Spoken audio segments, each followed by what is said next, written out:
नमस्कार, युवा 24 न्यूज में आपका स्वागत। मैं हो रही थी। आइए देखते हैं क्या है आज की प्रमुख खबरें। धूमधाम से मनाया गया दशहरा पर्व। देर रात तक चले कार्यक्रम। रावण को तीर लगते ही लोगों ने लगाए जय श्री राम के नारे। बिना हेलमेट के लोगों पर प्रशासन हुआ सख्त, वहीं हेलमेट लगाकर निकले लोगों को बांटे गुलाब के फूल। महिला से गैंगरेप कर बनाया वीडियो, सभी आरोपी गिरफ्तार। और मूर्ति विसर्जन करने जा रहे श्रद्धालुओं की ट्रैक्टर ट्रॉली पलटी, 3 की मौत, नशे में था चालक। इन खबरों को आगे हम विस्तार से देखेंगे। रावण का पुतला जलते ही हर जगह पूरा परिसर श्री राम के जयकारों से गूंज उठा। दशहरे पर लगे मेलों में काफी भीड़ पहुंची। शहर में रावण दहन को देखने काफी संख्या शहर व आसपास के गांव के ग्रामीण पहुंचे। श्री राम के बाण छोड़ते ही रावण का पुतला जलने लगा। परिसर में खड़े लोगों ने खूब लुत्फ उठाया। विजयदशमी पर असत्य और बुराई के रास्ते पर चलने वाला अहंकारी रावण की पराजय हुई। बीती रात को राम के बाण से रावण धू-धू कर चलने लगा। शहर समेत ग्रामीण क्षेत्रों में भी मेला लगा और कुछ जगह प्रतीकात्मक रूप से रावण का दहन किया गया। कोरोना काल के बाद पहली बार दशहरा पर्व पर लोगों का उत्साह देखते ही बन रहा था। सभी राम और रावण युद्ध का मंचन देखने को आतुर रहे। इस दौरान दशहरा पर्व का कार्यक्रम एनसीसी मैदान में आयोजित किया गया, जहां धूमधाम से कार्यक्रम संपन्न हुआ। नगर विजयदशमी उत्सव समिति की ओर से नन्हे मुन्ने बच्चों को रथों पर बिठाकर मनमोहक झांकियां निकाली गई। जगह जगह व्यापारियों व ग्रामीणों ने पूजन किया। नगर भ्रमण के बाद राम, सीता, लक्ष्मण, हनुमान, रावण, राक्षस की झांकियां एनसीसी मैदान पर पहुंची और रावण का पुतला दहन किया।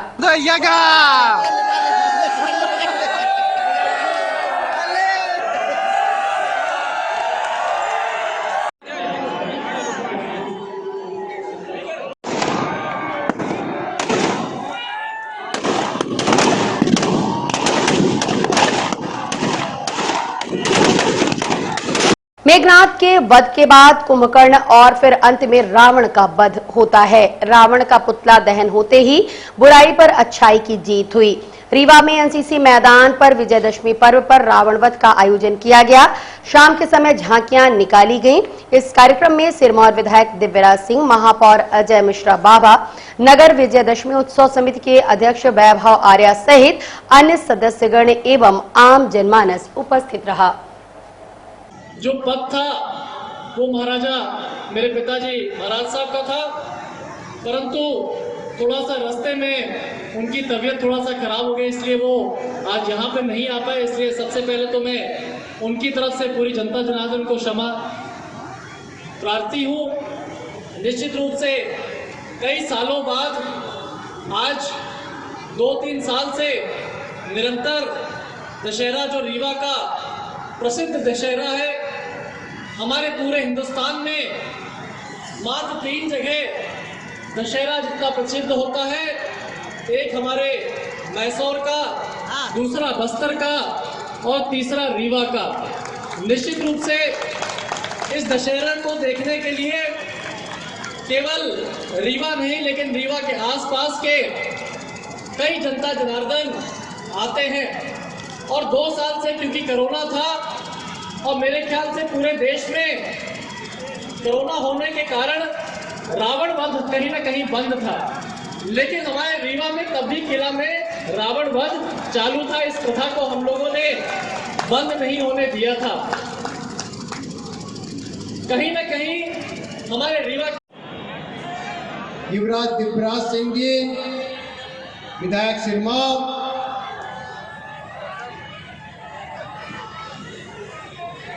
विजयदशमी उत्सव समिति के सम्मानीय ओम प्रकाश पसारी जी, महेंद्र सराफ जी, प्रकाश तरानी जी, सियाराम गुप्ता जी,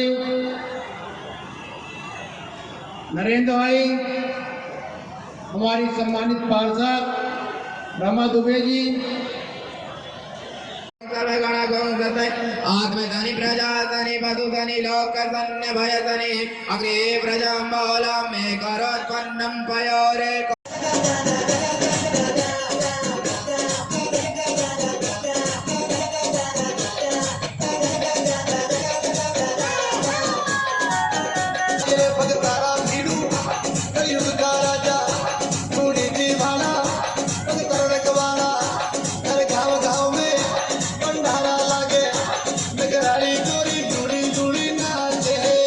मूर्ति विसर्जन करने जा रहे ट्रैक्टर ट्रॉली पलटी, 3 की मौत। रीवा जिले के मऊगंज से जहां बीती रात लगभग 2 बजे दुर्गा प्रतिमा विसर्जन कर लौटते वक्त ट्रैक्टर ट्रॉली पलटने से 3 की मौत हो गई, जबकि 22 लोग घायल हुए हैं, जिसमें 9 लोग गंभीर हैं, जिन्हें चिकित्सकों ने रीवा रेफर कर दिया। वहीं 13 का मऊगंज सिविल अस्पताल में इलाज किया जा रहा है। सभी लोग मऊगंज थाना क्षेत्र बमुरिहा ग्राम के निवासी बताए जा रहे हैं। बताया जाता है कि नई गढ़ी के अष्टभुजी धाम देवल्हा में दुर्गा प्रतिमा विसर्जन कर लौटते वक्त दुर्घटना का शिकार हुई। घटना की वजह नशे की हालत में ट्रैक्टर चालक का होना बताया जा रहा है। चालक की लापरवाही से भक्तिभाव में डूबे श्रद्धालुओं की जहां मौत हो गई, वहीं कई जीवन मौत के बीच संघर्ष कर रहे हैं। मृतकों में राजेश कुशवाहा, अश्वनी पटेल और राम उजागर शामिल है। ये आए थे मूर्ति विसर्जन के लिए अष्टभुजी माता, और वहाँ से लौटते वक्त घटना हुई है। तो कितने लोग सवार थे उसमें? लगभग 40-50 लोग थे उसमें।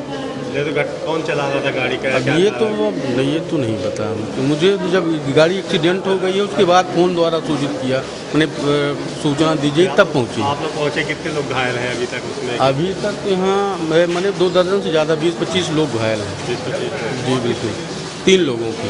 कहाँ? 2 ऑन द स्पॉट, एक जन मऊगंज में वो मैंने बाकी अभी तक मतलब अभी इलाज चल रहा था?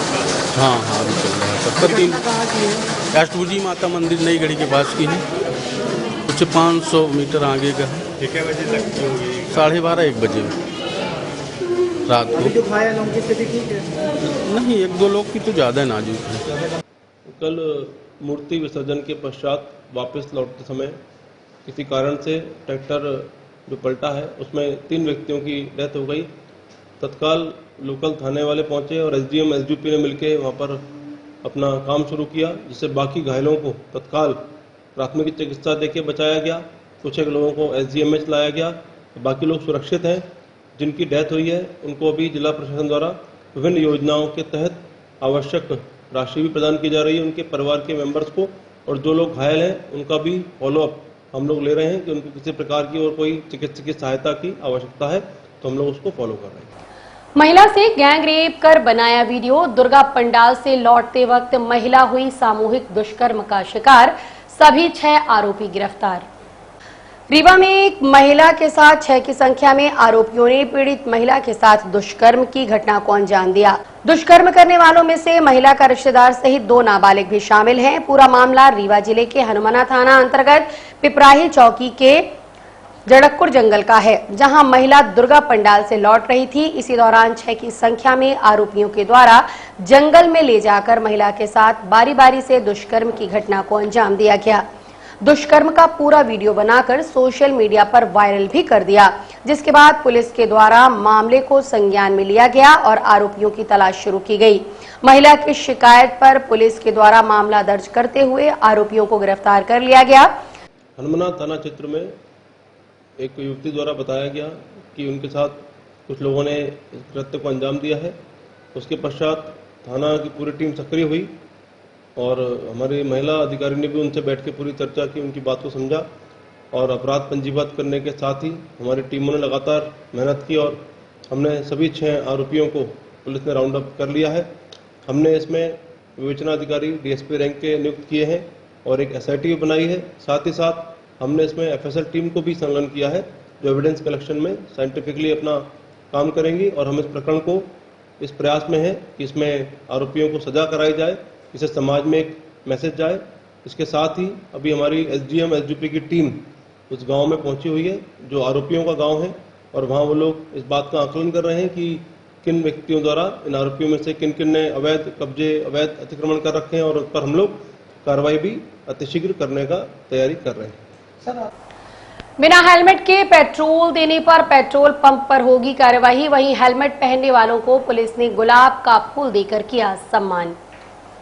आपको बता दें, आए दिन एक्सीडेंट की घटनाएं सामने आ रही हैं, जिसको देखते हुए हाई कोर्ट ने हेलमेट लगाना अनिवार्य कर दिया है। उसी के आदेश का पालन करते हुए रीवा कलेक्टर व एसपी सख्त दिखाई दे रहे हैं। जिन लोगों ने हेलमेट पहना है उनका पुलिस गुलाब का फूल देकर सम्मान कर रही है और जो बिना हेलमेट लगाकर देखे जा रहे हैं उन पर पुलिस सख्त से सख्त कार्यवाही कर रही है। वहीं पेट्रोल पंप मालिकों को भी कलेक्टर ने सख्त निर्देश दिए हैं कि अगर बिना हेलमेट के पेट्रोल देते हुए पाए जाते हैं तो पेट्रोल पंप पर भी कार्यवाही की जाएगी। वहीं रीवा के सिविल लाइन थाना क्षेत्र अंतर्गत पेट्रोल पंप में बिना हेलमेट वालों को पेट्रोल नहीं दिया जा रहा। वहीं कलेक्टर एसपी ने सभी से अपील की है कि अपने घर से निकलने तो बाइक चलाते वक्त हेलमेट जरूर लगाएं, जिससे एक्सीडेंट की घटनाओं से बचा जा सके। अब हम आपको सीधा ले चलते हैं हेलमेट चेकिंग की ओर और दिखाते हैं रीवा कलेक्टर और एसपी ने इस हेलमेट चेकिंग अभियान पर क्या कहा।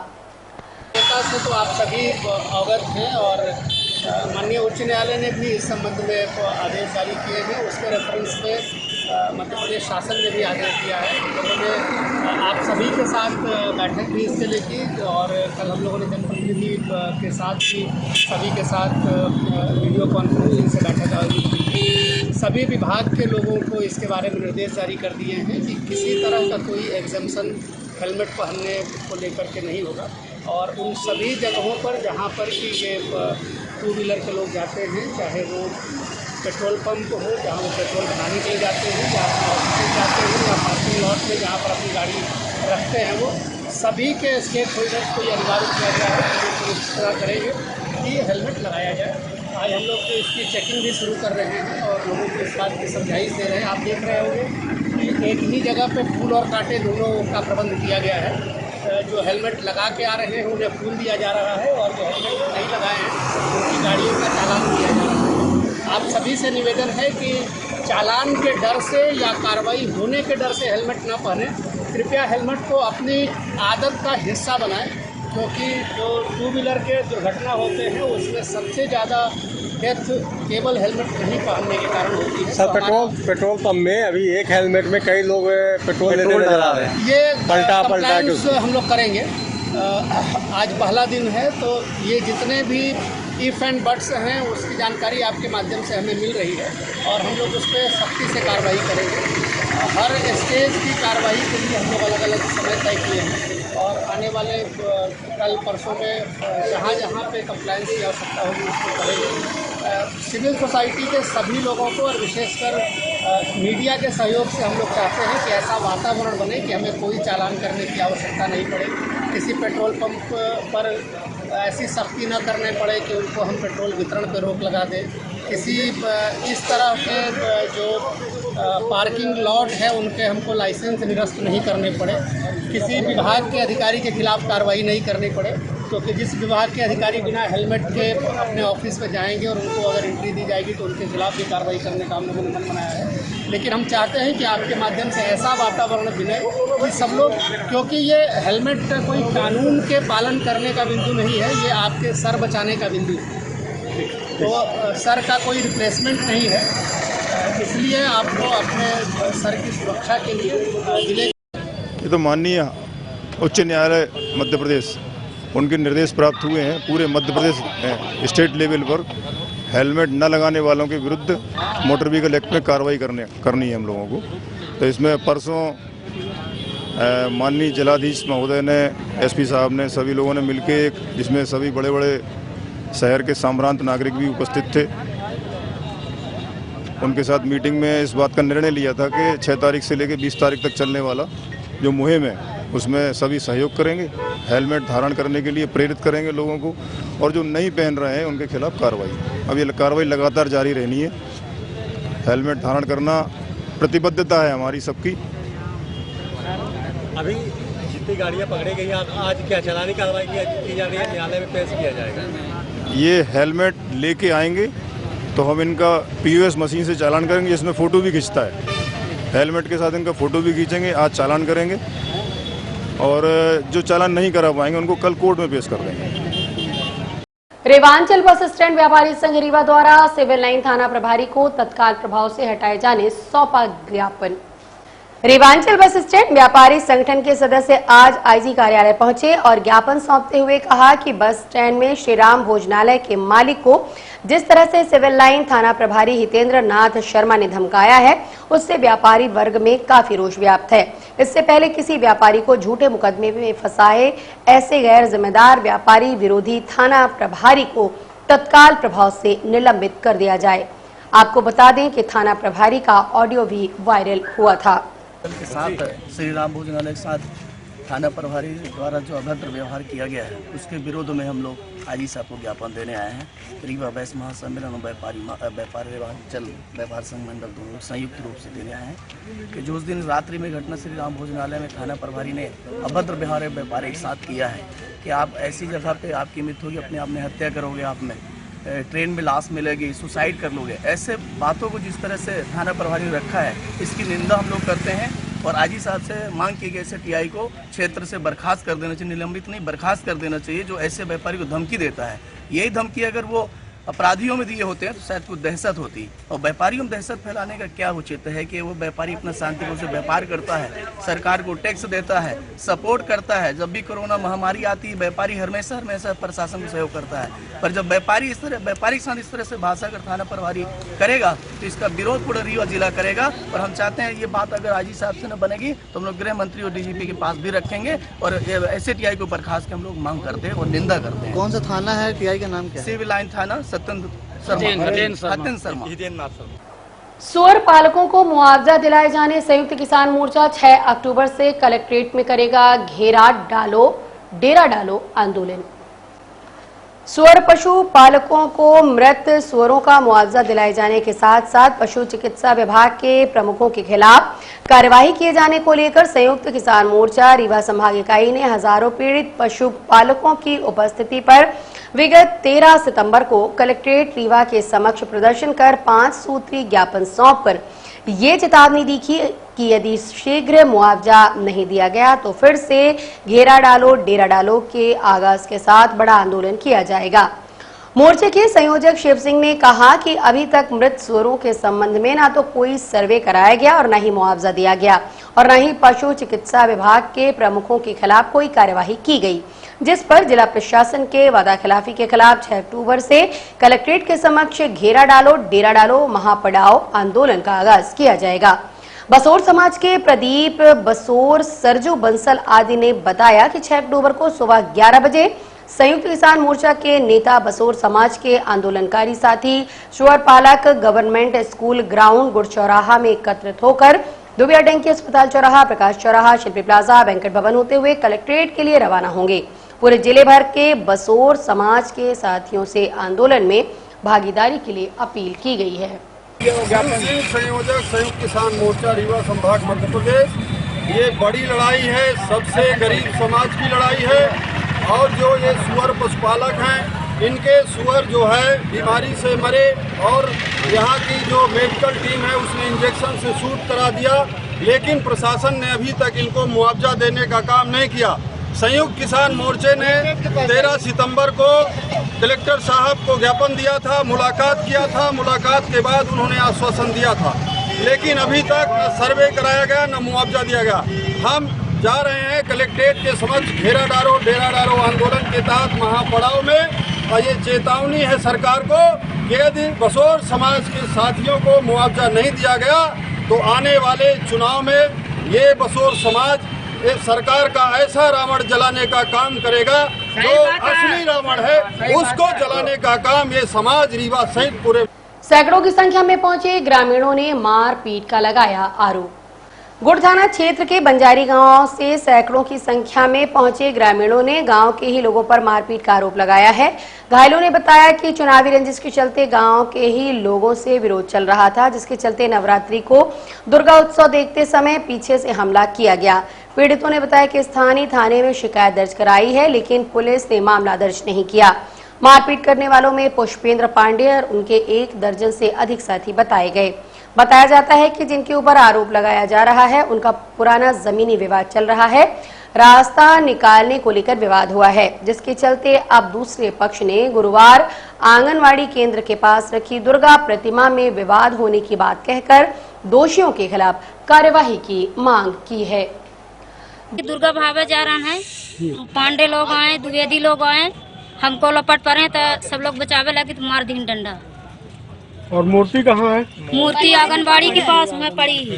देखिए मूर्ति ढूंढने लगे थे, ये तो पकड़ने लगे तो इनको देखिए यह क्या नाम है पांडे लोगों का?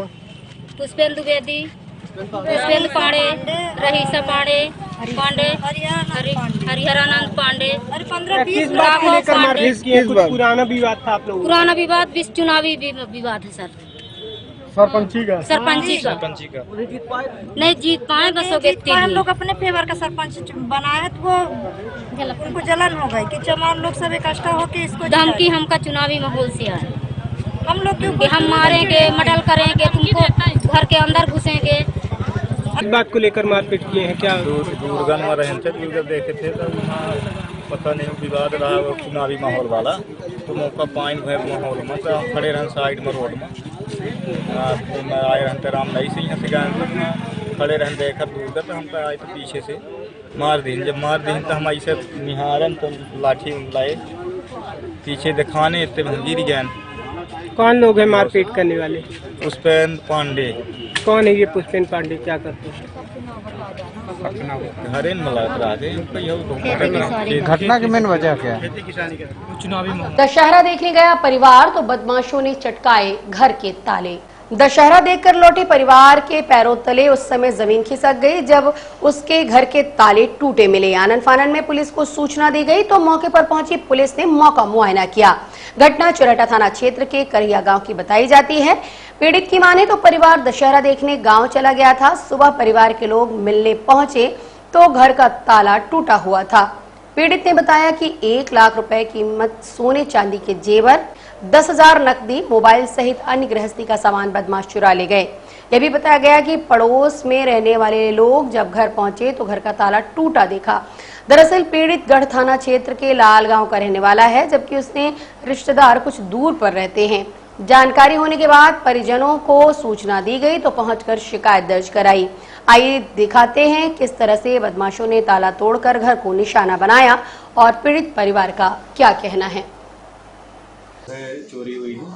हम लोग दशहरा देखकर लौटे, 12:30-1 के आसपास ताला लगा हुआ था और उस दौरान फिर हमारा घर यहाँ से कुछ दूर आगे है तो वहाँ अपन लोग चले गए और सुबह जब यहाँ 9 बजे में निकला तो यहाँ ताला खुला हुआ था। हम लोग को लगा कि परिवार वाले सब आ गए हैं तो उनसे मिलने के लिए आए। यहाँ देखा सारा सामान बिखरा पड़ा हुआ था। परिवार वाले कहाँ गए थे? परिवार वाले गाँव गए हुए थे, लाल गाँव में उनका पुश्तैनी निवास है। जीजा जी का हमारे मकान है तो अपनी पुश्तैनी घर पे गए हुए, बच्चे का मुंडन वगैरह था, 4 दिन पहले गए तो उनको फिर तत्काल मैंने फ़ोन किया तो 1.5 घंटे में वो भी जल्दी है। फिर पुलिस आप कहाँ रहते हैं? मेरा यहीं 8 से 10 घर आगे मकान जाति जीजा हुआ। क्या नाम है? मुकेश कुमार मिश्रा। क्या क्या समझ रही है? 1 लाख के समथिंग का ज्वेलरी और एक रेनोवेट का लैपटॉप, 10,000 कैश और मिक्सर ग्राइंडर, मतलब कुछ चीज़ें ले गए हैं। हाँ, ताला तोड़ के ताला मेन गेट का भी और बाहर वाले गेट का भी। नगर निगम में शुरू की गई एकल खिड़की का सकारात्मक परिणाम अब सामने आने लगा है। नगर निगम रीवा में 27 सितंबर 2022 को एकल खिड़की की शुरुआत की गई। ये महापौर रीवा के चुनावी वादों में से एक था जिसे उन्होंने पूरा किया और उसके सकारात्मक परिणाम भी सामने आने लगे हैं। अब देखना ये होगा कि गाड़ी पटरी पर कितने दिन रहती है, क्योंकि नगर निगम की कार्यशैली से आप सभी परिचित ही हैं। फिलहाल नई व्यवस्था से लोगों के काम जल्दी निपट रहे हैं। महापौर रीवा अजय मिश्रा बाबा ने बताया कि 30 प्रकरण आए थे, जिसमें से 10 को तुरंत समाधान कर दिया गया, बाकी को भी जल्द से जल्द किया जाएगा। उन्होंने कहा कि सभी रिकॉर्ड अब ऑनलाइन उपलब्ध होंगे, साधारण शुल्क देकर प्राप्त किया जा सकेगा। इस संबंध में हमने कुछ लोगों से बात की जिनके काम एक ही खिड़की में आवेदन देने से संपन्न हो गए। सुनते हैं उनका क्या कहना है। मैंने जन्म प्रमाण पत्र के लिए ही किया था आवेदन। मैंने किया था 21 को सितंबर को और मुझे ये 3 तारीख को बन गया था और कल फ़ोन आया और आज मुझे मिल गया ये। मतलब इसके लिए आपको और कहीं जाना नहीं, इसके लिए मुझे कहीं भटकना नहीं पड़ा, ना ही परेशान होना पड़ा। डायरेक्ट आके जितने भी दस्तावेज मांगे थे सारी चीज़ें जमा कर दी एकल खिड़की में और मुझे आज क्या मानते हैं अभी एकल खिड़की कारगर होगी? नहीं, बहुत अच्छी शुरुआत है इसके लिए और इससे कहीं लोगों को भटकना नहीं पड़ रहा, डायरेक्ट आके। हमारा नाम सुनील वर्मा है। यहाँ एकल खिड़की में किस चीज़ के लिए आवेदन किया था और कितने जन्म प्रमाण पत्र के लिए। कितने दिन में काम? 1 हफ्ते के। कहीं आपको भटकना पड़ा, कहीं जाना पड़ा? नहीं सर, हम एकल खिड़की की व्यवस्थाओं को लेकर हमने महापौर रीवा अजय मिश्रा बाबा से बात की। 27 तारीख को एकल खिड़की की शुरुआत हुई। अभी तक हमारे पास आज के दिनांक तक 30 प्रकरण आए, जिसमें से समय पे 10 प्रकरण का निराकरण हो गया और जन्म के प्रकरण हैं जो ग्रामीण में भी जन्म हुए हैं और यहाँ रहते हैं, उनके भी यहाँ पर सबके जन्म प्रमाण पत्र बन गए हैं। सिर्फ 2 ठो निरस्त हुए हैं जिसमें लोगों ने अपना पुराना नाम को नया नाम करवाना चाहा है। उस पर ये निर्देश है कि जिसके फॉर्म में जो नाम लिखा होगा वही लिखा जाएगा। अगर उसे दोबारा नाम चेंज कराना है तो उसके लिए उसे न्यायालय में जाना पड़ेगा, क्योंकि 3 जगह ये अंकित होता है, एक नगर निगम, एक सांख्यिकी शाखा रीवा और एक सांख्यिकी शाखा भोपाल में। तो तीनों जगह की फाइल कोर्ट में बुलाई जाती है, अब फिर उसका निराकरण कराया जाता है। अभी तक हमारे पास 10 प्रकरण ऐसे आए हैं जिनका निराकरण हो गया है, जिनमें से 3 हितग्राही आए, उनको प्रमाण पत्र दे दिया गया। 7 लोगों को फ़ोन किया जा रहा है, वो संपर्क में नहीं आ रहे हैं, सबके कंप्लीट बने हुए हैं। जो लोग फ़ोन नंबर भी डालते हैं वो भी गलत डालते हैं, थोड़ी सी असुविधा हो रही है। हम लोगों की, हमारे नगर निगम आयुक्त की लगातार इस पर मॉनिटरिंग जारी है। जैसे ही ये सही मार्ग पे आ जाएगा काम, वैसे ही इसको हम लोग ऑनलाइन कर देंगे। ये कंप्यूटर में दिखने लगेगा, मॉनिटर में दिखने लगेगा। ये व्यवस्था जो नगर निगम की एकल खिड़की की चालू हुई है, इससे हमारी ये कोशिश है कि रीवा शहर के लोगों को अधिक से अधिक इसका लाभ मिले और जो तकलीफ होती थी वो ख़त्म हो जाए। ये हमारी ये जो आवेदन कर रहे हैं, फिर आप जैसा कह रहे हैं तो ऑनलाइन आवेदन भी कर सकेंगे, ऐसा कुछ है? ऑनलाइन नहीं करेंगे, ऑफलाइन करेंगे। हम इसको ऑनलाइन किया करेंगे। अच्छा। अपनी मॉनिटरिंग के लिए इसको पोर्टल में डाल देंगे। उससे ये रहेगा कि रिकॉर्ड इनका सुरक्षित रहेगा कि इन्होंने इस दिनांक को दिया है। और 50 रुपये की रसीद भी कटाई जाती है कि 50 रुपये की रसीद कटने से इनके पास एक प्रूफ रहता है और जो थोड़ा बहुत खर्चा है वो भी मेंटेन हो जाता है। और अब एक छोटे से ब्रेक के बाद हड्डी जोड़ एवं रीढ़ रोग तथा स्त्री रोग एवं प्रसूति रोग का इलाज एक ही छत के नीचे। विघ्नहर्ता hospital and trauma centre, hotel landmark के पास, रतहरा, रीवा। डॉक्टर संतोष सोनी, पूर्व चिकित्सक, बॉम्बे हॉस्पिटल, मुंबई। हड्डी जोड़ एवं रीढ़ रोग विशेषज्ञ, छोटे चीरे एवं दूरबीन विधि द्वारा हाथ तथा पैर की हड्डियों का ऑपरेशन। गठियाबात, जटिल एवं बिगड़े हुए फ्रैक्चर का बेहतर इलाज करते हैं डॉक्टर संतोष सोनी। विघ्नहर्ता हॉस्पिटल ट्रॉमा सेंटर में ही स्त्री एवं प्रसूत रोग विशेषज्ञ डॉक्टर शैलजा सोनी भी उपलब्ध हैं, जिनकी देखरेख में नॉर्मल डिलीवरी, सिजेरियन ऑपरेशन एवं बच्चेदानी से संबंधित ऑपरेशन की बेहतर सुविधा। संतानहीन दंपत्ति तत्काल संपर्क करें। विघ्नहर्ता hospital and trauma centre, hotel landmark के पास, रतहरा, रीवा। सुविधाजनक एवं सफल इलाज हेतु आज ही संपर्क करें। विघ्नहर्ता hospital and trauma centre, hotel landmark के पास, रतहरा, रीवा। मोबाइल नंबर 7828781983 अथवा 8462956774 पर।